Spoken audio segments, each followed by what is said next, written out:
بر 14 اعجاز تماشایی خلقت با چشم گدایی چو نظر داشته باشیم، سرتاسر این معامله سود است و سعادت، هرچند ضرر پشت ضرر داشته باشیم.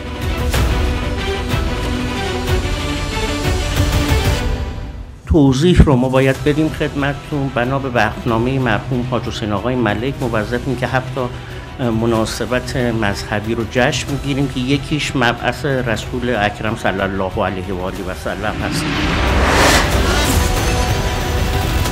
این جلسه که بر اساس میراث فرهنگی و مکتوب آستان قدس تشکیل شده، نقطه آغاز خوبی برای گفتگوهای بین دینی بر اساس نسخ موجود در آستان قدس باشه. خب امام رضا امام گفتگو هستند.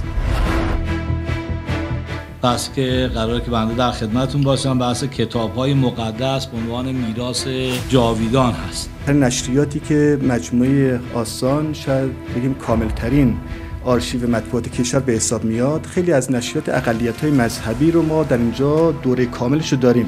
دانستیم که نسخ خطی ارمنی نیز در آستان قدس رضوی نگهداری میشن.